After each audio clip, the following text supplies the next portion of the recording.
Ya quisiéramos nosotros Exacto.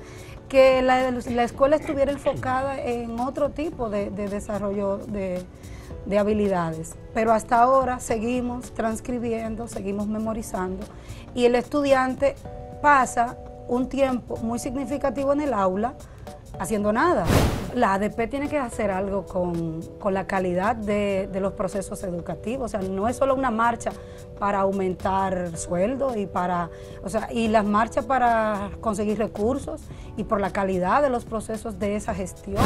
A partir de lo que identifica que no está funcionando, solicitar recursos. Las escuelas nuestras no tienen recursos, señores. Nosotros vemos escuelas que ni siquiera tienen un buen sistema de audio para que los profesores de los más pequeñitos pongan los materiales didácticos.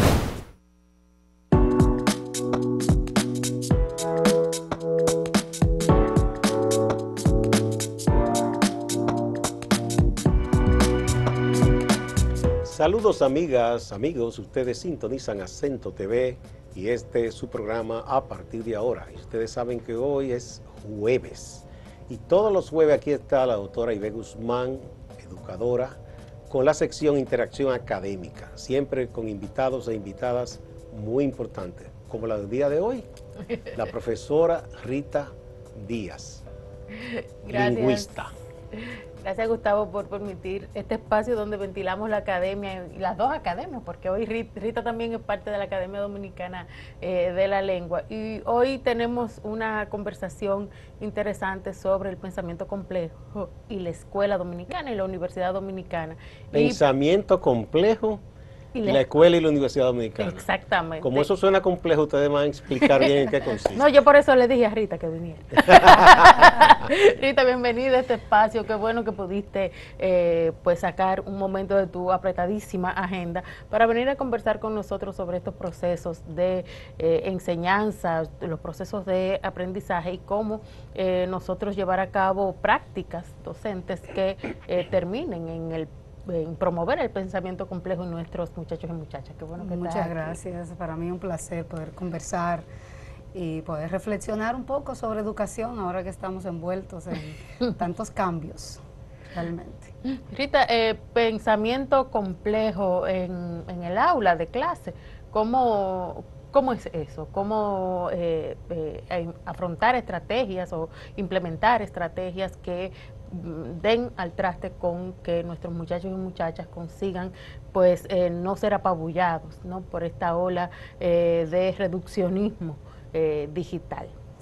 Bueno, el pensamiento complejo es el gran reto de la educación dominicana, porque hasta ahora nosotros nos hemos enfocado en desarrollar en los estudiantes unas habilidades cognitivas muy bajas, porque están enfocadas prácticamente en identificar, subrayar, contestar preguntas del texto que se pueden colocar en un cuaderno, y cada vez que el niño trabaja en este tipo de actividades puede con mucha facilidad sustituir las informaciones. Cuando pasa de una asignatura, por ejemplo, está trabajando en ciencias naturales y el ejercicio, el comando del día era ¿qué es la biología? Y del libro de texto transcribe, la biología es la ciencia que estudia la vida, lo coloca en el cuaderno. Se acabaron los 45 minutos de clase. Viene el profesor de matemática y le pregunta qué son los polinomios. Mismo ejercicio en el cuaderno y lo pasa. Cuando el niño termina la escuela ese día, ya no recuerda ni el concepto de biología, ni recuerda el concepto de polinomio.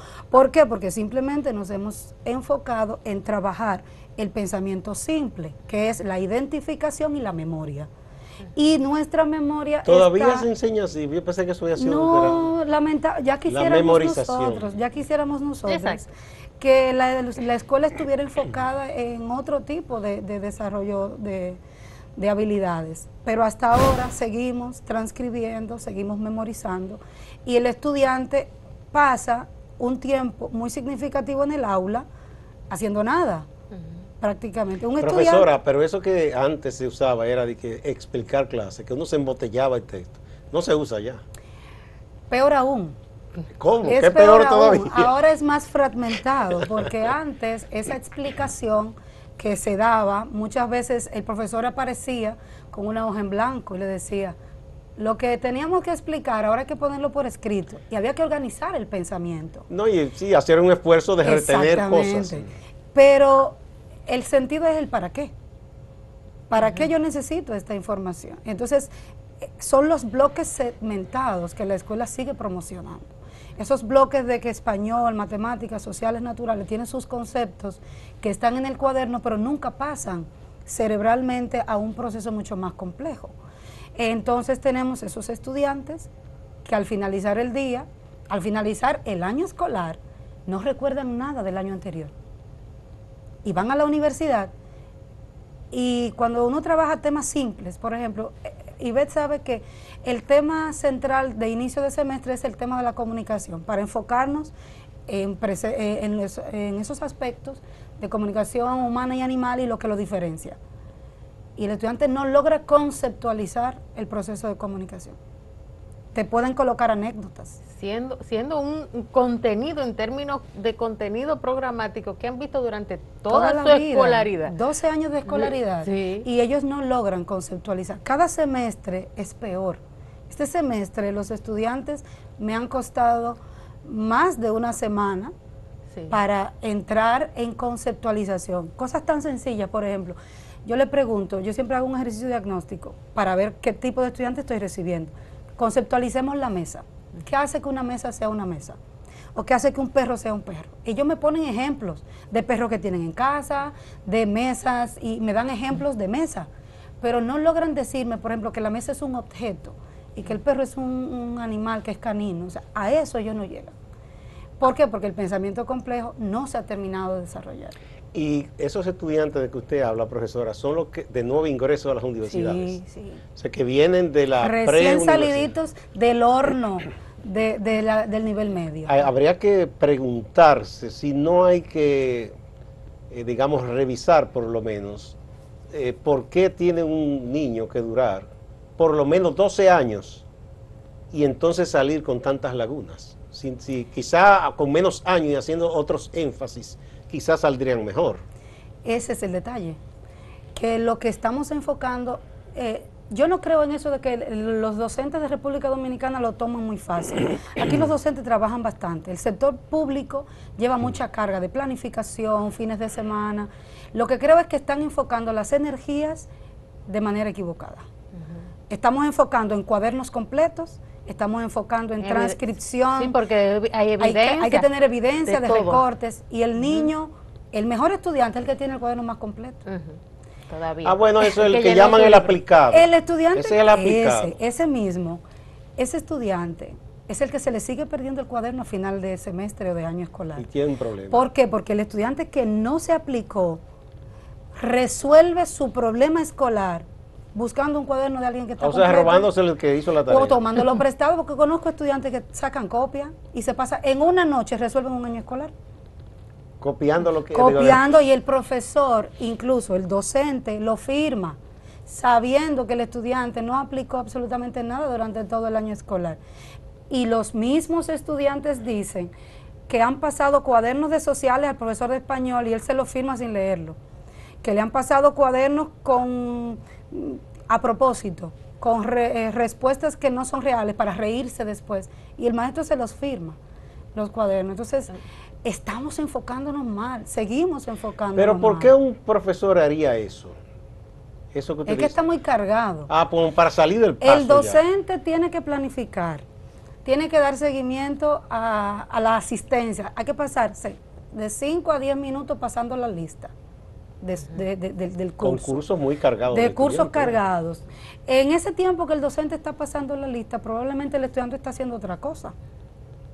Pasándola bien, disfrutando el día, grabándose, porque también con los celulares utiliza. Pero ese mismo estudiante que crea un TikTok en el aula, no es capaz de convertir un documento de Word a PDF, ni de PDF a Word. Ese estudiante no es capaz de preparar una diapositiva sin falta ortográfica. No sabe utilizar la tecnología para aprender, pero sí sabe utilizar la tecnología para divertirse. A ver, usted plantea una cosa muy profunda y que debe preocupar, profesora. O sea, Eso indica que deben hacerse una especie de petit revolución o gran revolución en cuanto a qué se enseña, los contenidos, etcétera, etcétera. Aquí hay mucha gente que dice que como que no tenemos planes, pero yo hablaba con una educadora en estos días y me dice que sí, que ha habido muchos planes. Aquí se han hecho, después del famoso plan decenal que se terminó, se empezó otro. Y después, con el cambio de gobierno, se planteó otro y después otro. Hasta que hubo incluso un ministro, me contaba esa profesora, que dijo, mire, estamos firmando esto, pero tú verás que eso nadie lo cumple y no pasa nada. Entonces, no es que no ha habido planes, quizá es que hay que sentarse así, estos son los planes, ok, sinteticémoslo todo y saquemos lo mejor, y vamos con y vamos a aplicarlo. Planes tenemos. Yo siempre he dicho que somos millonarios de planes. Ajá. Y de planes engavetados hasta planeta también. Tenemos casi. ¿Qué es lo que ocurre? El proceso de gestión del aula hay que revisar. Exacto. Bien, con un puntito ahí, en ese tema tan importante, vamos a la primera pausa.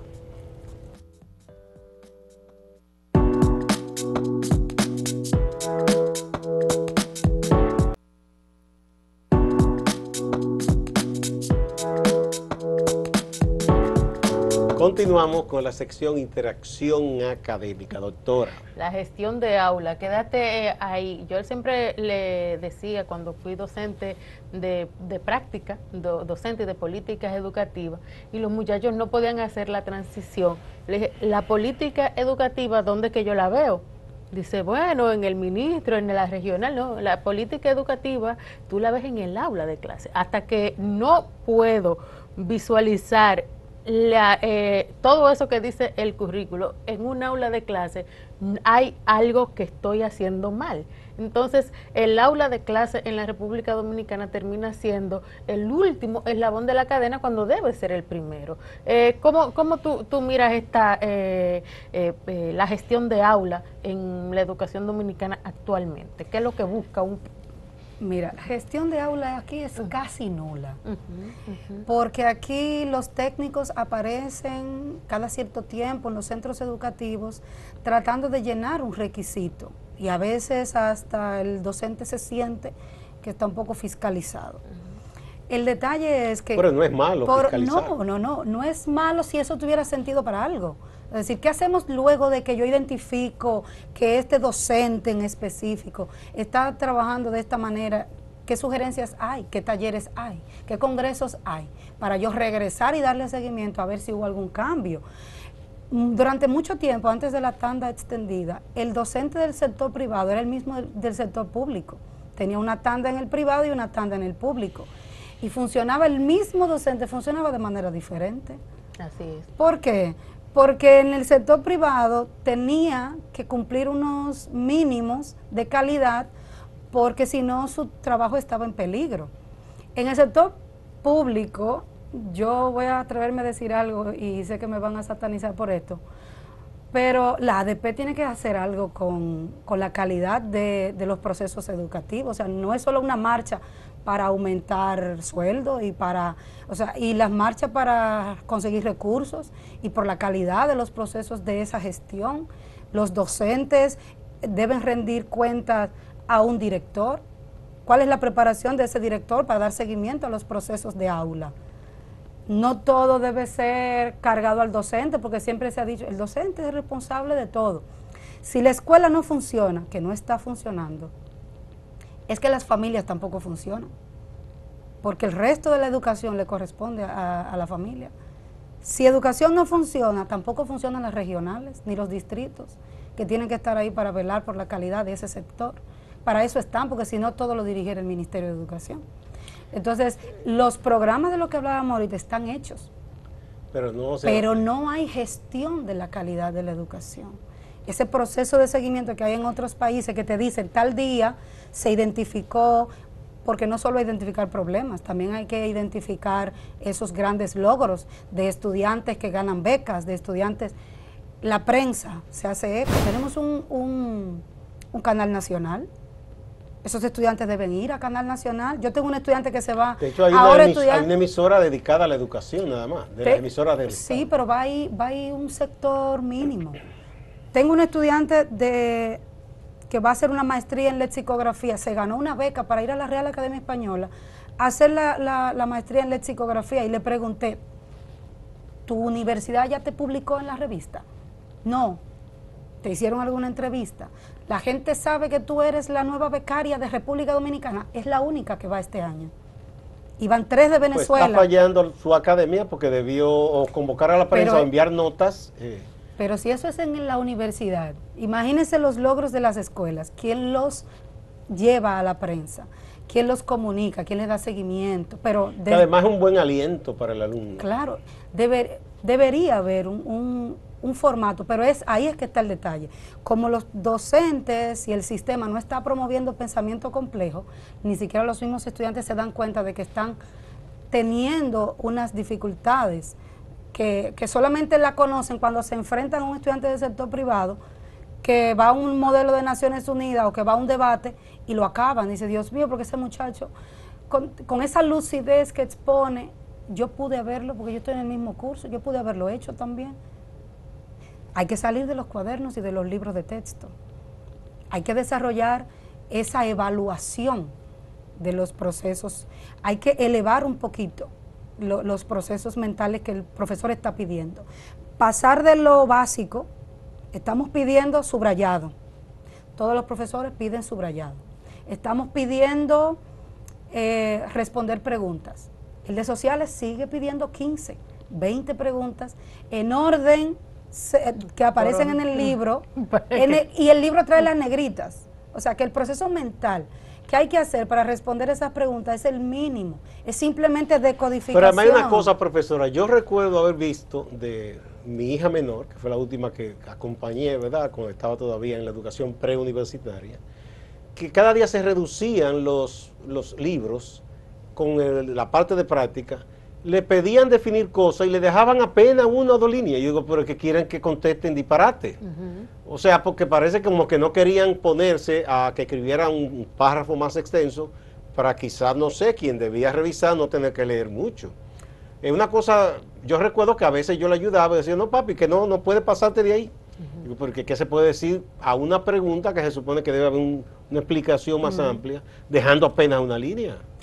Eso no es tan grave si el estudiante entendiera el porqué. Por ejemplo, cuando participamos en congresos nacionales o internacionales, nos piden 300 palabras para presentar el tema. Si el estudiante simula que va a por ejemplo, viene a un canal de televisión y le dice, mira, te van a dar 2 minutos para que tú expliques esto. Una simulación, él entendería el porqué de la realidad. Sin embargo, eso que usted dice, el estudiante tiene línea y media, un renglón y medio, se supone, para exponer algo. Trabaja con el mínimo, porque el profesor quiere que todos tengan la misma respuesta, en el mismo orden. Sintácticamente igual, empiezo con el determinante, tengo el concepto y luego digo lo que voy a decir, porque es más fácil para corregir. Pero entonces, volvemos al sistema.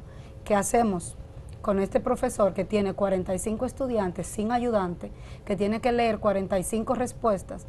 Para él es levante la mano y repita la respuesta que todo el mundo, ¿todos lo tienen igual? Sí, pasemos a la siguiente pregunta. No hay que hacer ningún esfuerzo mental para eso. Eso lo puede hacer cualquier estudiante con un mínimo de madurez. Entonces el niño va madurando biológicamente, va desarrollándose, llega a la etapa en la que debe cerrar el sistema, sus 12 años de escolaridad, y sigue relacionando cognitivamente como un niño de 5º de primaria. Es lo que nos dicen los resultados internacionales. Estudiantes que deberían tener un desarrollo cognitivo superior están respondiendo o están buscando opciones como un niño de 5º, porque es que el nivel biológico nunca estuvo a la par con el nivel intelectual. Y yo repito, esa es nuestra gran deuda con la educación dominicana. No estamos desarrollando pensamiento complejo, que debe ir de la evaluación, de la creación de situaciones. ¿Cuántos problemas tiene la República Dominicana? Mil y unos. Tiene muchos problemas sociales, económicos, políticos, culturales. ¿Cuántos de ellos se han resuelto a partir de una escuela funcional? Ninguno. Porque en la escuela no se hacen mini talleres. La escuela debe convertir esos 45 minutos en un 90-10. 90% debe participar el alumno y el 10% es la guía del docente. Y simular situaciones. No hay que abandonar ningún tipo de contenido. Yo puedo trabajar polinomios, biología, puedo trabajarlo, todo lo que los contenidos del ministerio supone, sin abandonar el pensamiento complejo. Porque la interdisciplinariedad me va a dar esa oportunidad. Muy bien. Hagamos otra pausa y volvemos.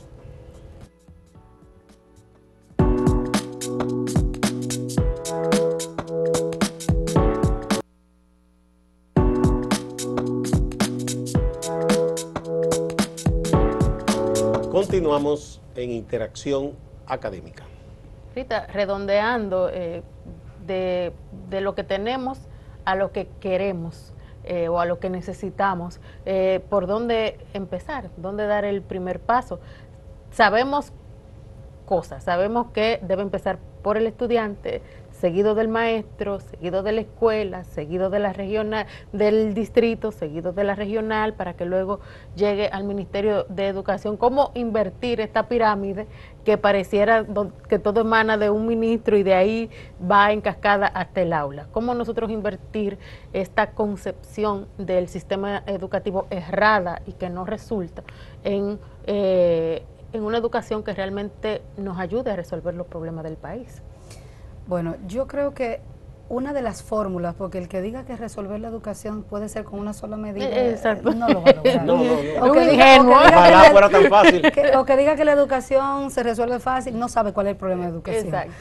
Pero sí podríamos empezar a tener ciertas medidas que nos ayuden a revertir un poco el fracaso escolar que tenemos hasta el momento, y es con cierta autonomía de las escuelas. Las escuelas tienen que tener esa autonomía basadas en reportes, que el centro vaya semestre o trimestre o cada cierto tiempo reportando los logros, que haga su FODA, sus logros y sus fórmulas de mejora, aquellas oportunidades de mejora que tiene, y que a partir de lo que identifica que no está funcionando, solicitar recursos.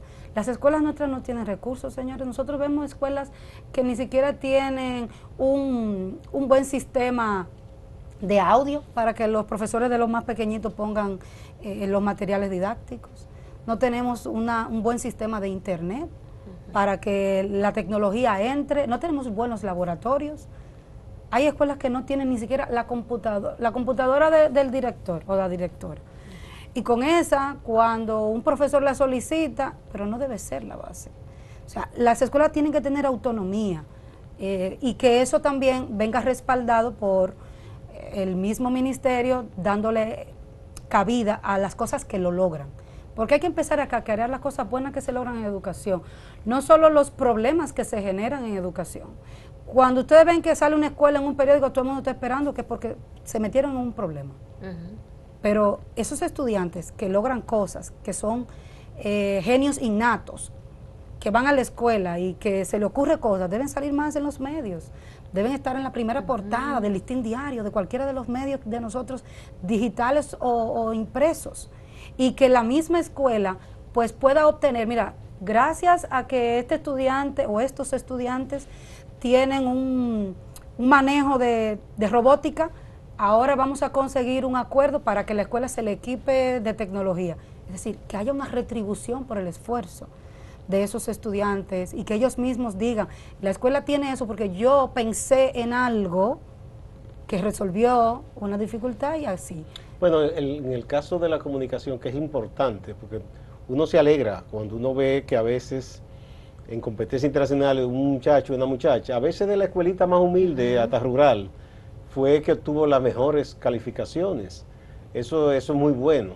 Como la escuela quizás no puede ella misma airear todo eso, pero por lo menos los directores de los distritos, de las regionales, deberían ocuparse de resaltar esas cosas positivas. Deberían funcionar. Para que no solamente se informe de una escuela cuando tenga problemas o tenga carencias. Las carencias hay que denunciarlas, pero que no sea noticia lo malo. Fui parte de una experiencia hace muchos años que tenía que ver con una radioemisora que hizo un noticiero dedicado como a los barrios populares y a los campos, resaltando todo, no solo cuando hay problemas, que hay una huelga en Capotí, sino la persona de ahí que se dedicaba, el caso de un profesor una vez retirado, un viejito que alfabetizaba niños, como una especie de acera, todo eso se resaltaba, cosas así. O tuvimos una señora reportera que era ciega y analfabeta, y era muy buena reportera. Es que la escuela, ¿cuántas revistas escolares tenemos? ¿Cuántos periódicos escolares tenemos? Cada escuela debería tener su revista y colocar ahí y ahora comunitario más con la facilidad destacado, de la página web, que no hay que imprimir, no hay que exactamente, imprimir, o sea, pero los estudiantes saben crear blogs, saben crear páginas web.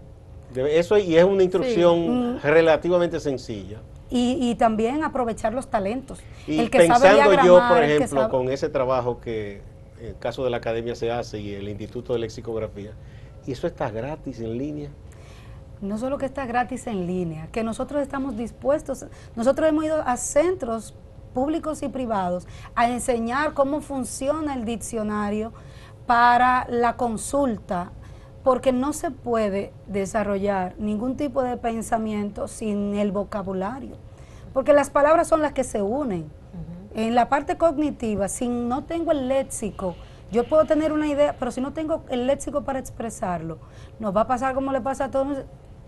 Yo sé lo que quiero decir, pero no sé cómo decirlo. No, y además para que se enriquezca el acervo de la gente en el conocimiento de su idioma, y eso le ensancha la posibilidad de Claro. análisis. Don Juan Bosch se preocupaba mucho, siempre decía que le preocupaba que el pueblo dominicano iba reduciendo el número de palabras que usaba. Claro. Y eso era preocupante, decía él. Sigue siendo preocupante, porque los textos que se producen informalmente vía WhatsApp, vía redes sociales, tienen una forma, una morfología totalmente distinta a la académica. Y ahí entonces... Usted lo dice con elegancia, profesora. La caterva de disparate que se dice. Bueno, así. pero ellos sienten que están haciendo algo productivo y tienen amigos que los leen. Entonces, esa función de las redes sociales está en este momento quitándole a la escuela mucho poder. Profesora, muchas gracias por echarnos luz sobre este tema interesante. Yo creo que eso debería motivar, qué sé yo, la discusión, el diálogo, que la misma ADP se involucre, que se involucren las autoridades y las academias también. Claro, siempre yo creo que es una forma de aportar. Muchas gracias. Gracias, Ivette. A ustedes también, amigas y amigos, gracias, y no se vayan, que hay más en Acento TV y Acento Portal.